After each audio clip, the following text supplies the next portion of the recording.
자, 애터미 사업은 성공할 수 있는 객관적 조건을 갖추고 있어요.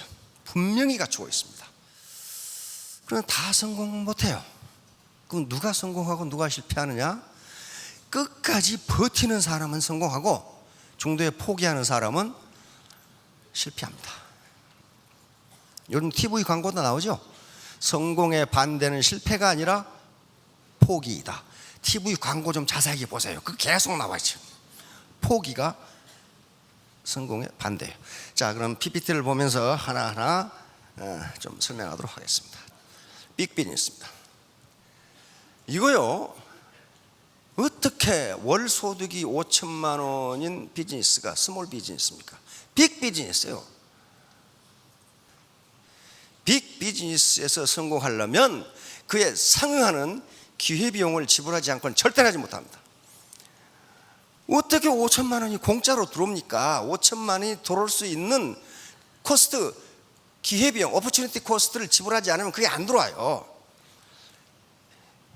뭐 영감탱이가 돈 버는 얘기를 안 하고 뭐 알아듣지도 못하는 얘기를 하나? 기회비용이라는 게 이런 겁니다. 스카이 대학을 가기 위해서는 고등학교 때 뭘 해야 돼요? 열심히 공부해야 돼. 다시 말하면 영화관에 가고 싶은 것도 안 가고, 그게 코스트라는 거예요. 코스트.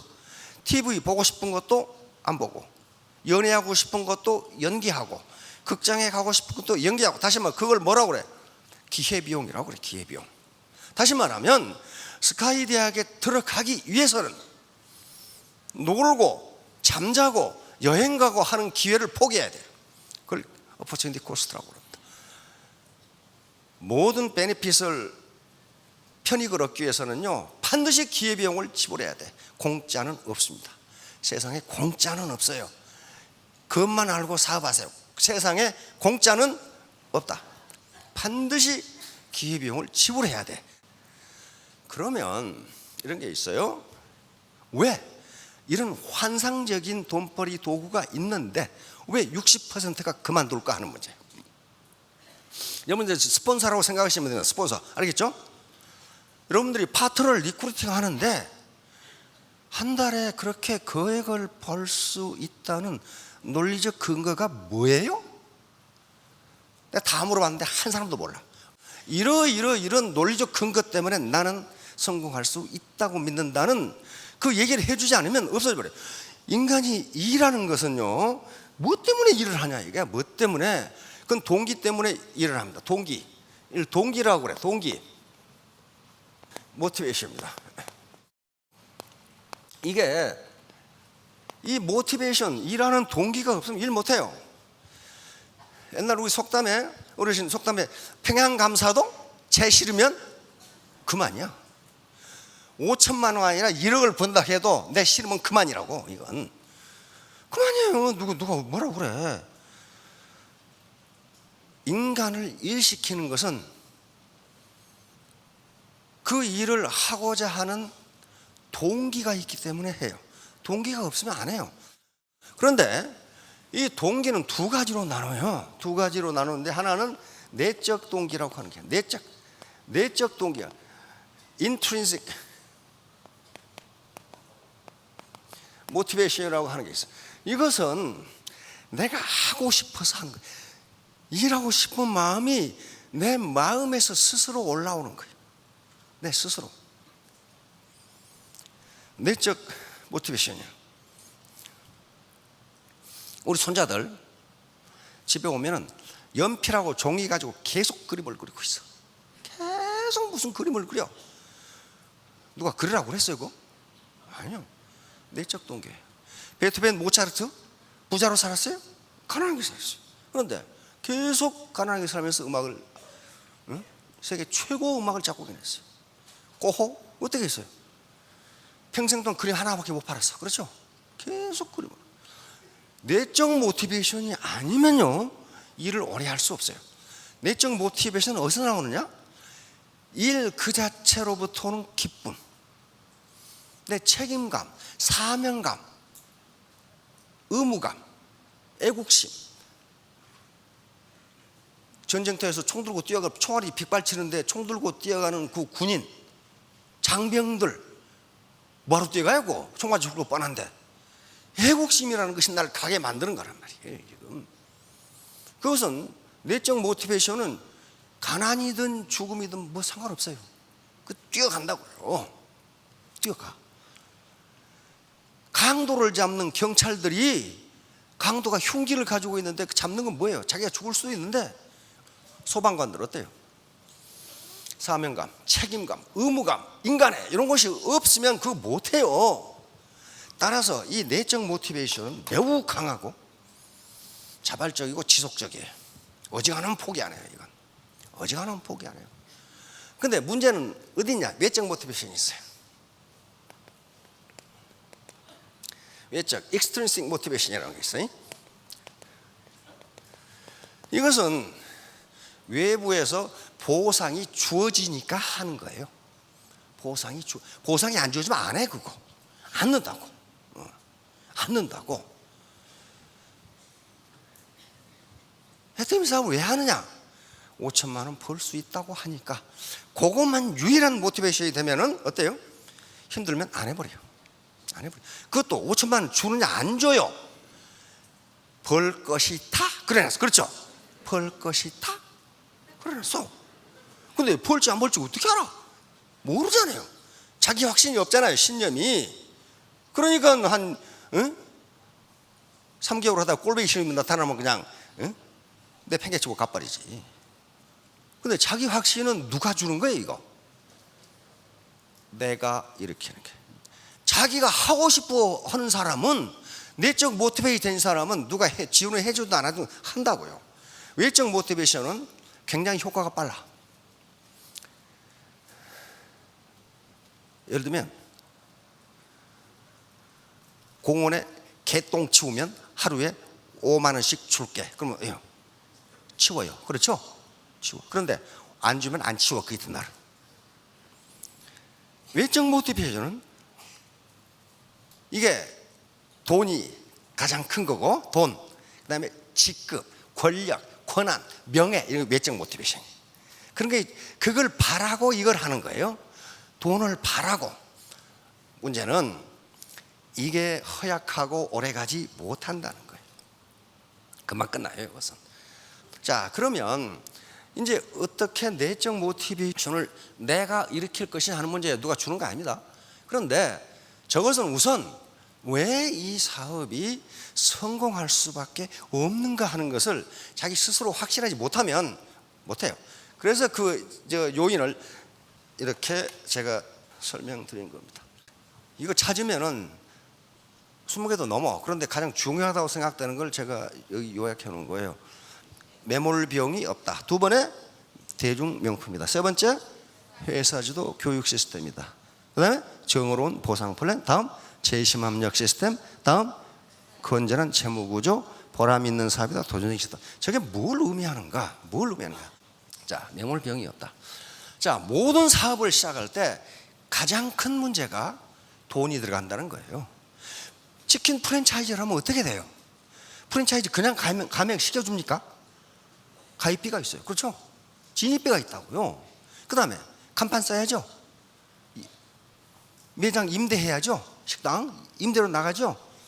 온갖 가전제품 다 들여야죠. 냉장고 그 다음에 식기, 의자, 집기로 사야죠. 냉난방 시설해야죠. 지금 어느 정도 돈 들어가요? 프랜차이즈 하나 하려면? 인테리어비까지 하면은? 예? 2억? 적게는 5천, 많게는 2억 그럽디다. 초기 비용이 굉장히 들어가요. 이걸 매몰 비용이라고 합니다. 매몰 비용이라는 것은 내가 그 사업을 그만둘 때 회수할 수 없는 비용을 매몰 비용이라는 상크 코스트. 상크란 말은 바닥 가운데 가라앉아 버리다 그 말이에요. 건질 수가 없어요. 이게 매몰 비용이 너무 크기 때문에 사업을 함부로 시작할 수가 없어요. 그 다음에 우리 시중에 도는 말이 조물주 위에 누가 있다고 그래요? 건물주가 있어. 그게 잘 된다 하면 계속 올려. 임대료를 계속 올려. 건물주한테 다 뜯겨요. 미국도 마찬가지입니다. 열심히 부부간에 하루에 막 16시간 일을 하는데 돈 좀 벌어. 그러면 건물주가 뜯어가. 다시 말하면 애터미 사업은 이런 진입비도 없고 소비자로 등록하건 사업자로 전환하건 그게 전환비도 없어요.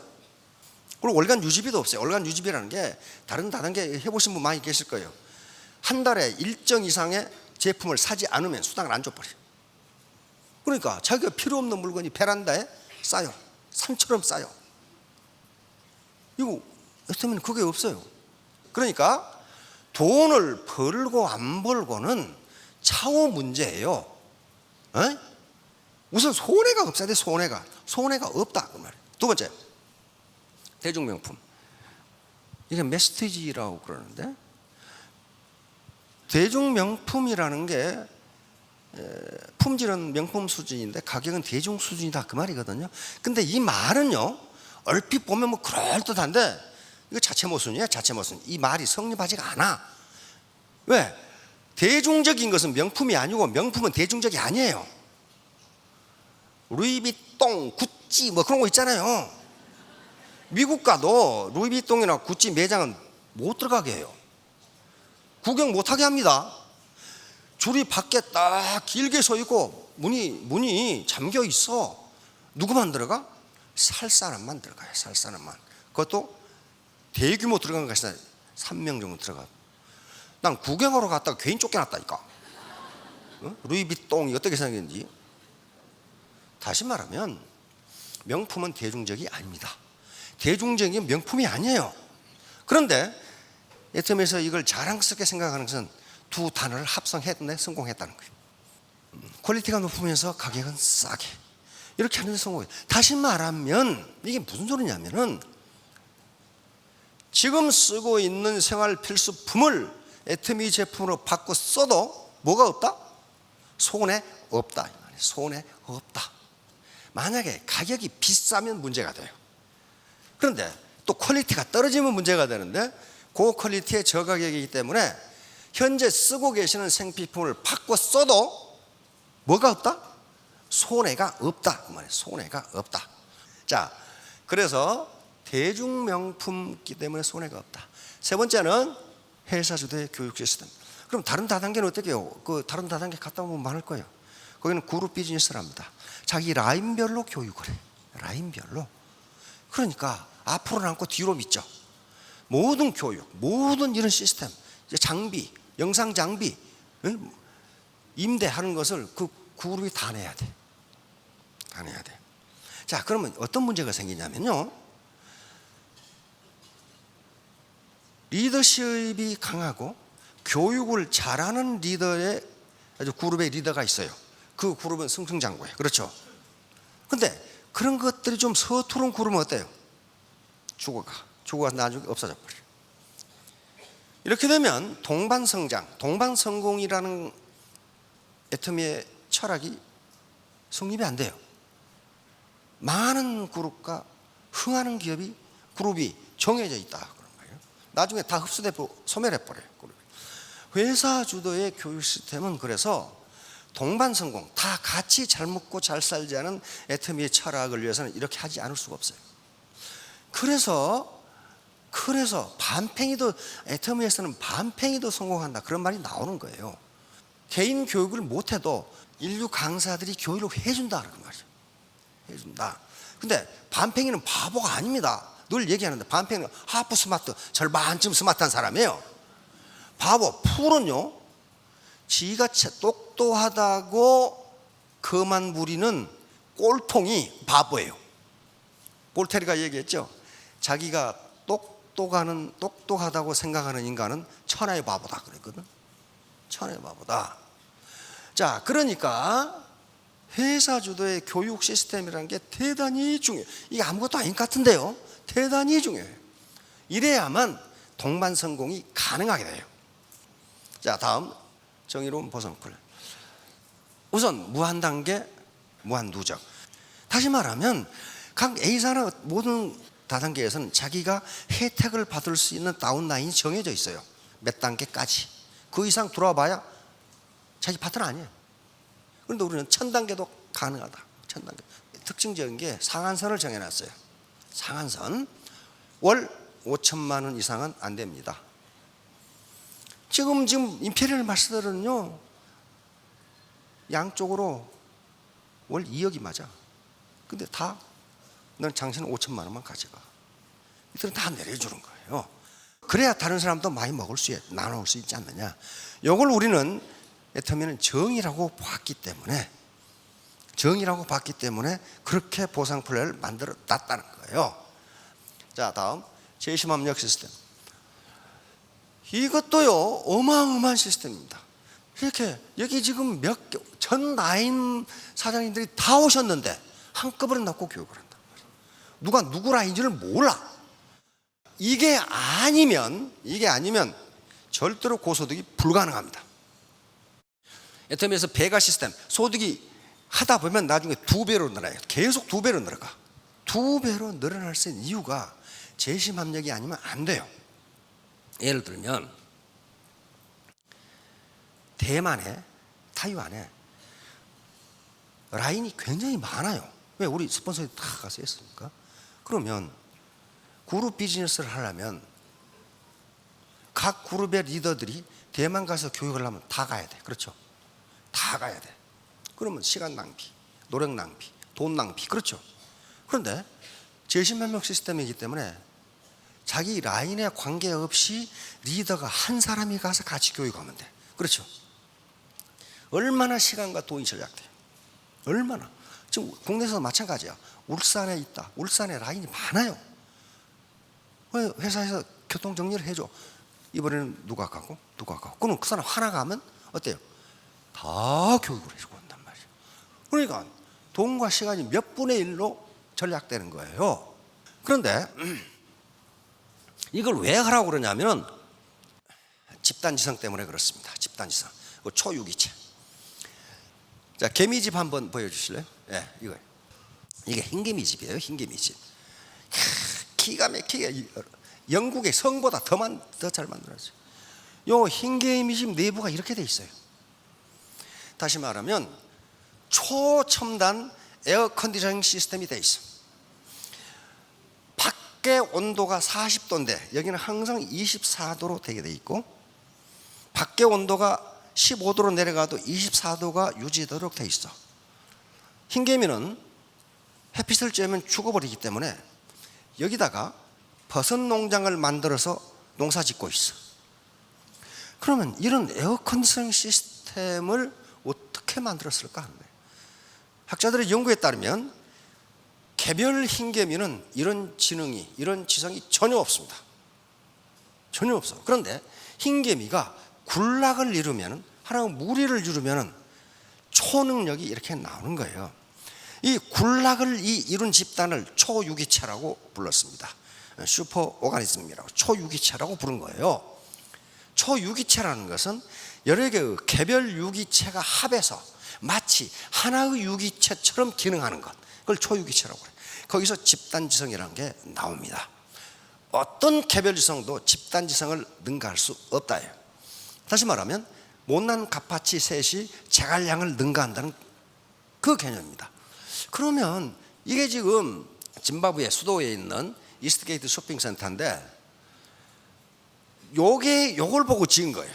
요 쇼핑센터 주인이 난방이나 냉방을 하지 않고도 온도가 일정하게 유지되는 쇼핑센터를 지어주세요, 이렇게 요청을 했단 말이에요. 건축가에게. 피어스라는 건축가인데 처음에 거절했다가 가만히 이 건축가가 생각해 보니까 흰개미집 그렇게 지으면 되네, 이걸 이렇게 옮겨 놓은 거예요. 그러니까 그 더운 아프리카에서 항상 실내 온도가 24도로 유지되는 거예요. 이게 전기를 안 쓰고도. 이게 집단지성이라고 하는 게 집단지성. 도대체 그러면 학문적으로, 이론적으로 집단지성은 무엇 때문에 일어나는가? 그 문제예요. 지금까지는 우리가 IQ라는 것으로 인간의 머리를 측정을 했습니다. 근데 IQ가 맞지 않다는 건 이미 밝혀졌어요. 많은 연구에 의해서 IQ는 인간의 성공과 아무 관계가 없다, 이 결론이에요. 이제. 그런데 하버드 가드너라고 하는 하버드 대학교, 지금 아마 초등학교 선생님들, 중학생 선생님들 그 이론을 할 거예요. 다중지능 이론이야. 인간의 지능은 하나만 있는 게 아니고 몇 개다? 8개다. 인간이 지능이 8개다. 근데 하나가 지금 실험 중에 있어요. 근데 아직 그게 밝혀지지 않아서 0.5개에서 8.5개다 이렇게 나와 있어요. 자, 그런데 가드너 박사 연구에 따르면 어떤 인간도 이 9개의 지능을 다 가질 수가 없어요. 갈 수가 없어. 아무리 많아도 3개 이상 못 가죠. 말도 잘하고 수학도 잘하고 음악도 잘한다, 그럴 수 있단 말이에요. 그러나 어떤 사람도 다 지능을 가질 수가 없어요. 그런데 이 세상은 그 9개의 지능이 다 필요하다는 거예요. 그런데 라인을 갖고 와서 이게 초유기체가 되었어. 마치 한 라인처럼 행동하면, 한 사람처럼 행동하면은 그 9개의 지능이 다 합해질 수가 있다는 거예요. 거기서 집단지성이 나옵니다. 컬렉티브 인텔리전스라고 나온단 말이에요. 그래서 재심 합력 시스템이 그렇게 중요한데 가끔은 그걸 위반하는 사람들이 있어요. 위반하는 사람들이 있어 재심 합력이 안 되게 만들어. 그게 소수가 그럽니다. 그건 그 사람 잘못이 아니고 지금까지 교육을 그렇게 받아왔기 때문에 그래요. 현재 모든 조직은 군대 조직부터 회사 조직부터 피라미드 구조입니까? 원통형 구조입니까? 피라미드 구조입니다. 모든 조직은 이렇게 피라미드 구조입니다. 피라미드 구조는요, 이렇게 되니까 예를 들면 부장 자리는 하나인데 그 부장 자리를 노리는 과장은 5명이야. 5명. 그러면 하나만 올라가니까 나머지 4명은 어때요? 떨어져야 돼요. 그렇죠? 이게 피라미드 구조고 상대평가 시스템이에요. 예를 절대평가 시스템은 원통형 구조예요. 다시 말하면 매월 승급식을 하는데 승급식에 세일즈 마스터, 그 다음에 다이아몬드 마스터, 샤론 마스터 승급하는 사람이 똑같아요? 들쭉날쭉이에요. 그렇죠? 왜? 절대평가니까 그래요. 그 자격을 가진 사람은 수에 관계없이 승급시킨다. 자격 안 된 사람은 하나도 없어도 승급 못 시킨다. 그렇단 말이에요. 그러니까 전부 다 여기서 다 만나게 돼 있단 말이에요. 절대평가니까.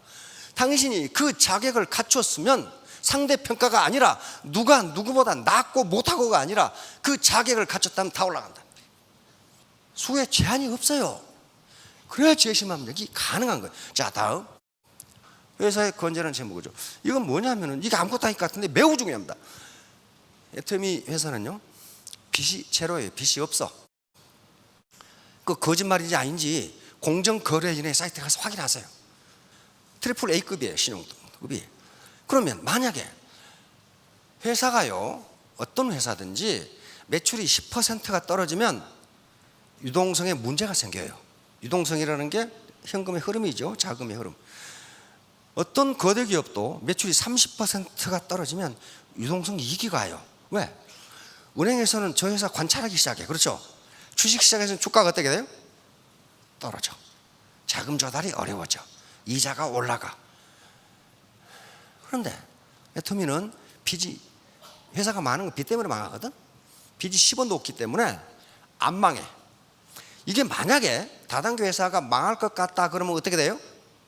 라인 전체가 무너져 버려. 왜? 신규가 안 들어오잖아요. 그래서 최악의 경우에도 내 수당이 날아가지 않는다. 손에 없다. 자기가 쌓아놓은 PV 수당 못 받을 염려 없다. 보람 있는 사람. 인간은 천금을 준다 해도 보람이 없으면 못합니다. 인간은 아무리 쉬어도 보람 없는 일은 못한다예요. 그건 심리학자들이 실험에 의해서 일주일을 못합니다. 보람 없는 일은. 자, 돈이 벼락부자가 될 수 있는 방법이 있어요. 뭐가 있어요? 마약, 매춘, 도박, 밀수. 근데 그건 보람이 없어. 보람이 오래 못해. 한탕 하고 말지. 로또 오래 못합니다. 다시 말하면 애터미 사업은 보람 있는 거예요. 왜? 당신에게 손해를 끼치지 않는다. 소비자에게 손해를 끼치지 않는다. 퀄리티 높은 제품을 값싸게 판다. 당신이 그걸 바꿔 써도 당신의 손해 없다.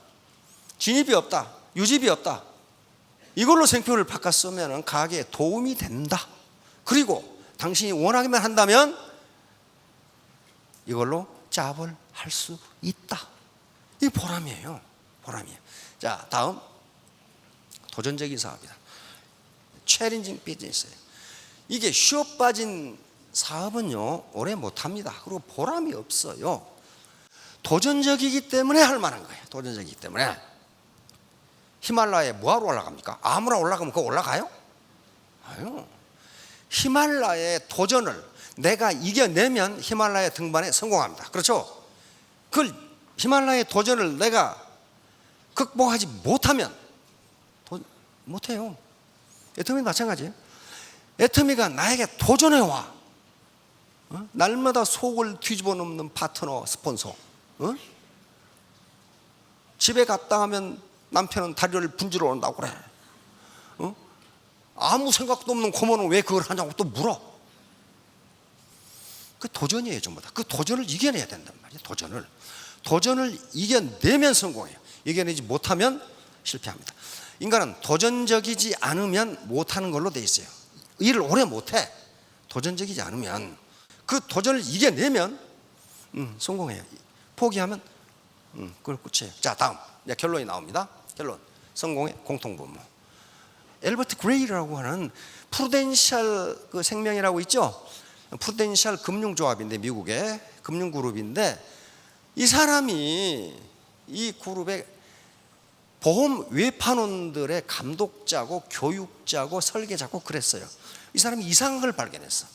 전부 다 영업사원들이 아주 열심히 일하는데 또 어떤 놈은 게을러 빠졌는데 왜 게을러 빠진 놈은 성공하고 열심히 일하는 놈은 성공하지 못하는가? 요게 딜레마에 빠진 거예요. 딜레마. 왜 전부 다 열심히 일하는데 그 중에 저놈은 성공할 수가 없도록 게을러 빠졌는데 그놈은 성공하고 다른 놈은 실패한다. 성공 못한다. 왜 그런가? 그래서 역사적으로 유명한 위인들의 전기를 모두 잊고 전부 컨설팅을 하면서 이것 때문이구나 발견했어요. 그게 바로 The Common Denominator of Success, 성공의 공통분모예요. 어떤 분야에서 무엇을 하건 성공하는 사람은 이게 있구나 하고 찾아낸 거예요. 자, 같이 읽어봅시다. 성공한 사람은 실패한 사람들이 하기 싫어하는 일을 하는 습관을 들여왔다. 물론 그들도 하기 싫은 건 마찬가지다. 다만 하기 싫은 마음보다 목표를 달성하는 마음이 크기 때문이다. 이게 지금 연설인데 이 연설이 나온 게 1940년이에요. 1940년대 이게 아주 센세이션을 일으키면서 그 뒤로 스티븐 코비라든가 하는 사람들이 모두 이 사람의 연설을 듣고 자기개발 서적을 쓰기 시작합니다. 그거예요. 성공하는 사람은 실패하는 사람이 하기 싫은 일을 습관적으로 한다. 물론 그들도 하기 싫다. 그러지만 내가 정해놓은 목표를 달성하고자 하는 욕망이 더 크기 때문에 그 하기 싫은 일을 하는 것이다.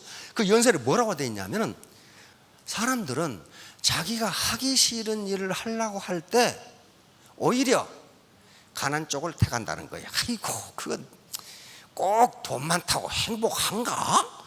그러면서 그걸 합리화시킨다는 거예요. 아이고 내 꼴 보기 싫은 그 인간 보느니 차라리 가난하게 살지. 연설 내용이 그게 있어요. 그런데 그건 뭐냐면은 자기가 성공을 하겠다고 하는 모티베이션이 안에서 우러나오지 않아서 그렇다 이 말이에요. 그거 하면 성공한다는 거예요. 자, 자동차왕 포드가 일찍이 다단계가 생길 줄 알고 이 명언을 해놓은 것 같아. 함께 온 것이 시작이고 Keeping together is progress. 계속 함께하는 것이 발전이고 Working together is success. 함께 하는 것이 성공이다. 어떻게 포드는 다단계를 미리 알고 이렇게 해야지.